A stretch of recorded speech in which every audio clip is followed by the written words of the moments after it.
The hardboiled genre. It thrusts the reader into a dark and brooding world where crime is incessant, and those who supposedly uphold justice actively participate in corruption. It is a world where all corners of the city contribute to its own decay.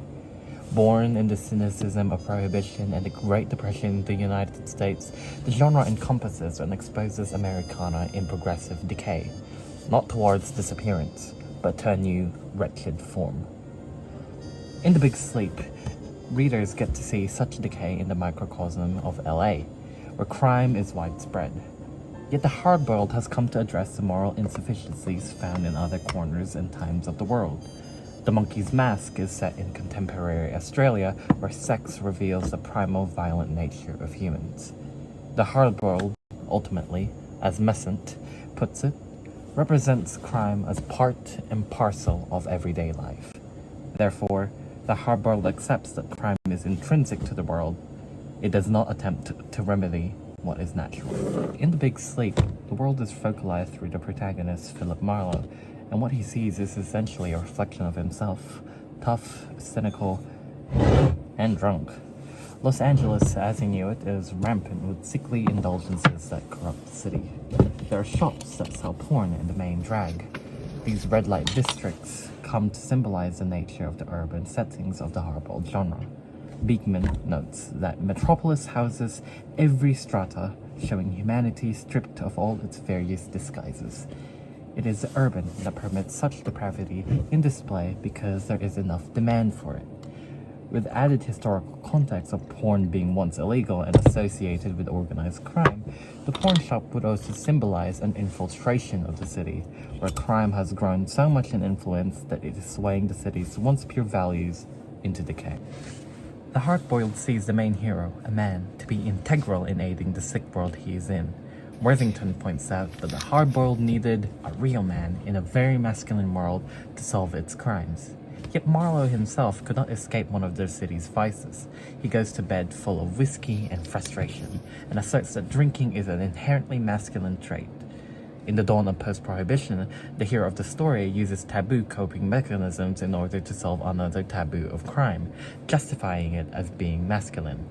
It is here where Messant outlines how the genre is concerned with the ambivalences about individualism and its limits. Marlowe, as a representative individual, attempts to rectify the social disorder of LA, and indeed he does so to an extent by solving crimes, but ultimately it is his masculinity that limits him. He contributes to the social decay by using the symbolic alcohol to aid him in it. The paradox of the hardboiled genre is using masculinity to fight masculinity. With Los Angeles drunk with indulgence, The Monkey's Mask shows that Sydney is wreaked by a violent human nature, revealed through sex and desire. Jill, the heroine, is consumed with her love interest for Diana, a professor, and as we learn later, co-perpetrator of the murder Jill is investigating. Yet the murder of Mickey is notable. Why would a privileged North Shore resident be entangled in such sickly desires that ultimately killed her? The answer lies in how the text suggests that it is simply human nature, or lesser, primate nature, to be allured by the idea of sex. As Kirkpatrick states, opening your legs is anaphorically linked with opening your grave. It is our self-destructive desire that showcases how the hard-boiled operates. While sex is not necessarily a crime, sex, especially deviant lesbian sex, is a social taboo akin to it. And there is plenty of this taboo that the text world is seemingly wrapped in. Getting back to Jill, she is seduced by Diana through her archetypal hard-boiled femme fatale. Yet as Lucas puts it, the use of female detective lover destabilizes the conventional notion of the woman as vamp and betrayer.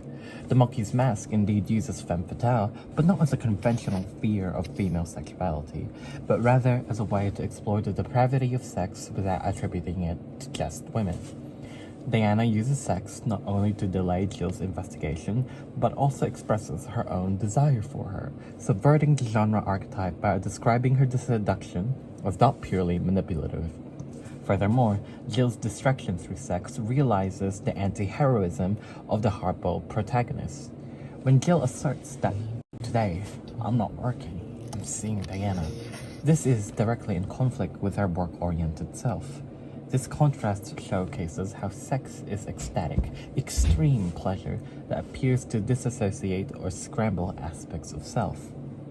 As like Marlowe, Jill is susceptible to the indulgences found in the depraved world and finds herself change as a result. These indulgences, as like the Big Sleep, are innate. The hardboiled genre explores the amoral world by simply exposing it. Whilst individuals may remedy some aspects of its depravity, these individuals, in their mere existence, are already participants of this world. In the end, they are as implicated as their investigations. The crime is the human nature of indulgence.